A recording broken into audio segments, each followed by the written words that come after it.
All right, Nick, let's talk about the Atlanta Falcons. I think the Falcons, great offseason. We've seen a lot of good stuff out of this team, a lot of great young rookies coming and showing up. But when we look at guys that are coming back, maybe, other veterans now on this team, who's impressing, who's really showing people, and it's the most important position on the field that one of the most important Falcons has really come to notice and said a lot of really good stuff about. I think Falcons fans are going to love this one. We'll get into that in just a second. But first, I'm Andrew. That's Nick, and this is Saturday Morning Inspection. All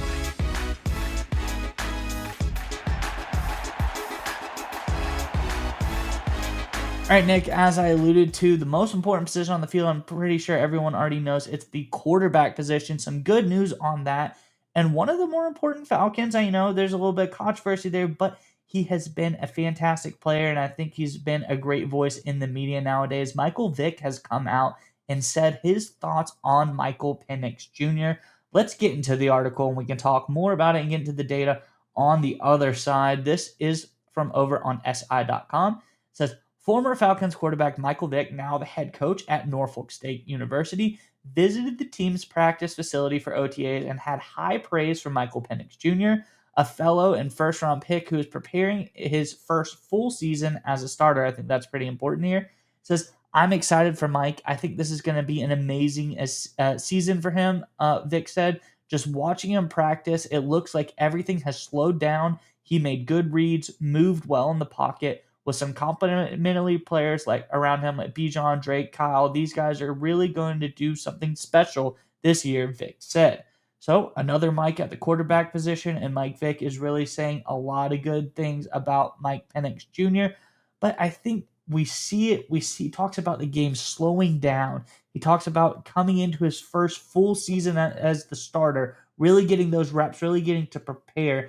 I think it's important to look at some past precedent of quarterbacks who really maybe got in an example like Penix thrown in at the end of the season and just came in, and how they did versus what they did the following year. Let's bring up this chart I have. And first, on the left-hand side, we have Brock Purdy. Everybody knows the story. Mr. Irrelevant comes in. Who's Brock Purdy? There's a ton of injuries on the 49ers. All of a sudden, Brock Purdy has to come in, start at the quarterback position. He gets thrown in week 13. And we look at what he did in that year one, about a 78 PFF grade there for him. Good. I think pretty solid. But you look at what he did year two, and I think this is the most indicative example of it's a Mike Shanahan scheme, so it's very favorable to the quarterback. There's a lot of great stuff. So he doesn't have the biggest jump, but you look from what he did in that year one to year two, there's a pretty big leap. He goes up to an 88 PFF grade overall in year two. So almost a 10-point leap there. Did really good stuff. Year one to year two, significant difference. Now, the most significant difference to me is Lamar Jackson. What he did in year one, he came in, had a mid 50s grade that year when he got thrown in week 11, injury. Whether you want to call it an injury, he never ended up really coming back and taking over the helm of the team. I think he got better during the middle of the season. Joe Flacco goes out. Lamar Jackson comes in. He's really special. You can see the spark there. Not everything was 100% together, but you like what you're seeing out of Jackson on the field in that first season. So sticks in mid 50s grade. Then you get him year two, 50s to a 90.1 overall PFF grade.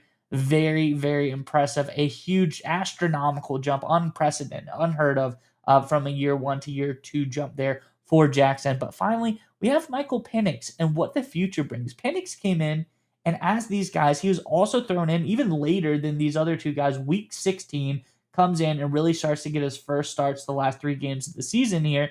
And we look what he did.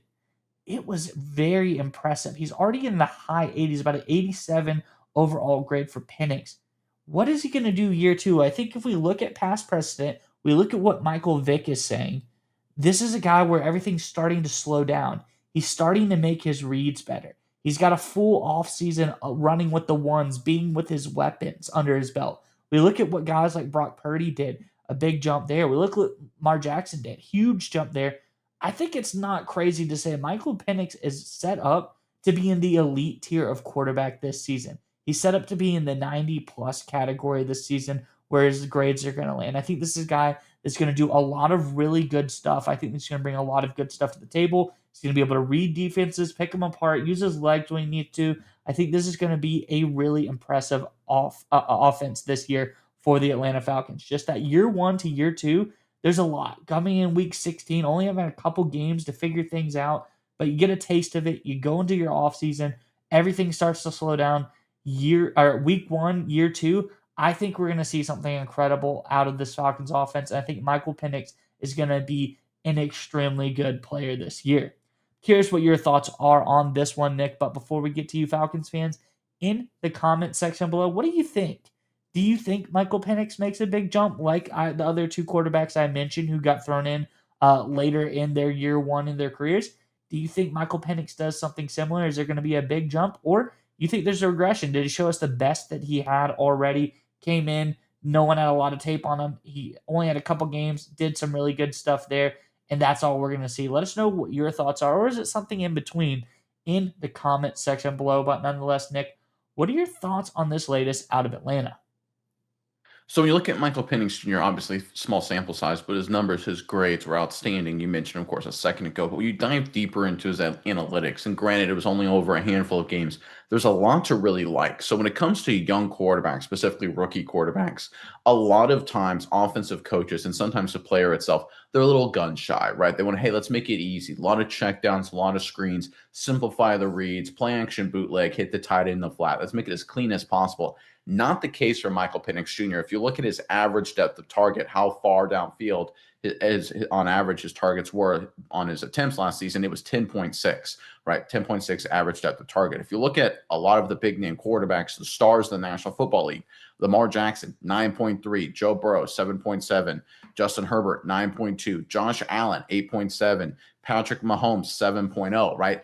The best of the best, the veterans, MVP guys, right? They're averaging average depth of target significantly less. They're not up to that 10 number that Michael Penix Jr. had during his rookie season. And also, when you look at the drop percentage that he had to deal with, right? 11% drops, right? 11% drop, 11 drop percentage, excuse me, according to PFF, if I could spit that out. That is obviously incredibly high. That would be more than double of what you would expect from a quality starter. That's obviously not a Michael Penix Jr., but over the course of a long season, that number is going to go down, right? You're not going to have 5 drops in a game, which I think is what he had against the Carolina Panthers. That just realistically, just reversion to the mean will help make his numbers look better when you look at that data. So overall, this is a guy who I think is set, like Michael Vick is noticing, like you mentioned, to have a massive second season. They've got the talent around them, right? We know Drew Dalman is gone. That's a significant hit. But across the board, this is a really good offensive line, really good offensive skill set. The question, of course, is Kyle Pitts. What's going on there? Can he live up to his talent? We talked about some young guys going to be filling the role at the tight end position.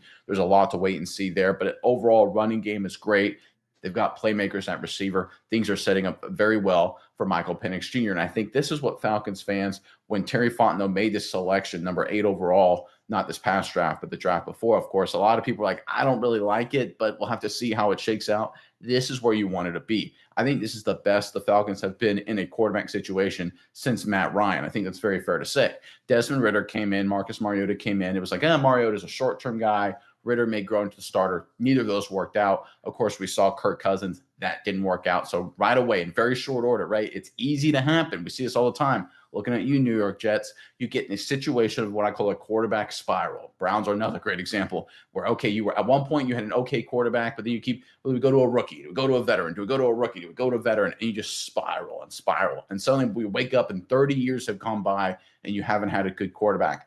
The Falcons with Fontenot, who gets a lot of criticism, some of it deserved. I'm not saying he's without reproach, but they did a really great job in short order. They went from Matt Ryan leaving, and within about, 3 years, they've got a quality star already lining up, young gunslinger. That is actually a really nice job by the front office. There's a lot of front offices that screw that up. The Falcons under Terry Fontenot have not. They did a great job. You look at this advanced metrics, you look at what Michael Vick is saying, you look at what the players are saying. I think it's very clear that Michael Penix Jr. is setting himself to have an outstanding year 2.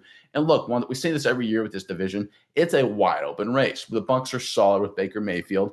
I'm not as sold as Bryce Young and the Carolina Panthers. Some people in Carolina and Charlotte say, he's getting better. I'll wait and see. A strong finish to the season, but see him over a whole season.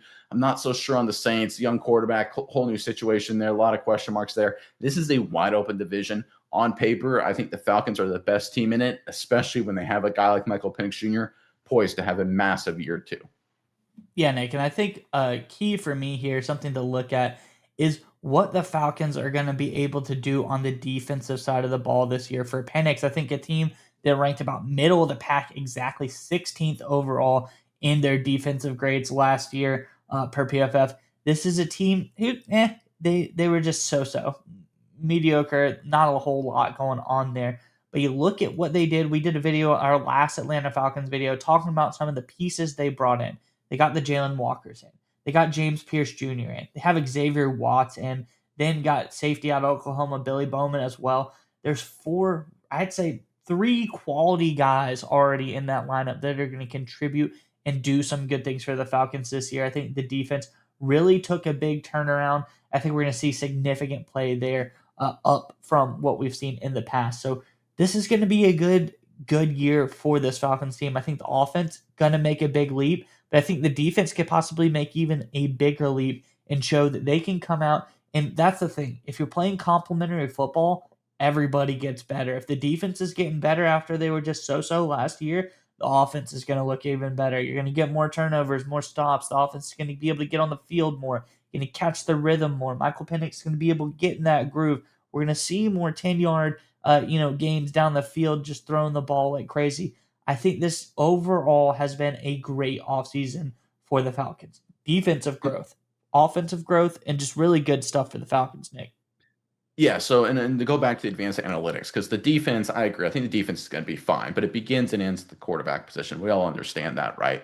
And then you go deeper into the data with Penix, and you look at some of the more just scrolling through some of these numbers here. It's even better than you think. So one of the things I like is turnover worthy play percentage. It's a percentage of the plays at the quarterback position where you commit a turnover worthy play. If you look at where Penix sat as a rookie season, where you'd expect more turnovers, and he's throwing the ball deeper down the field than anybody else, you'd expect this to be high. Sky high, 1.7 turnover worthy play percentage last season. Compare that to Joe Burrow and Lamar Jackson, two MVP guys, 1.6, 1.9. So even already as a rookie, first year starting, a lot of new pieces around trying to get your bearings. You're aggressively throwing the ball down the field. I love to see that. He's not captain check down or anything. And despite that, his turnover worthy plays are in the same mold as a Joe Burrow and a Lamar Jackson. Love to see that from Michael Penix Jr. And we could go on and on. We could spend the next 20, 30 minutes going through what Michael Penix Jr. did in that admittedly small sample size with the Falcons. The point is, no matter where you look, the data, what the coaches are saying, what the players are saying, what the greats outside the organization, like Michael Vick, are saying, it's clear, undeniably so, that Michael Penix Jr. is poised to have a huge year two.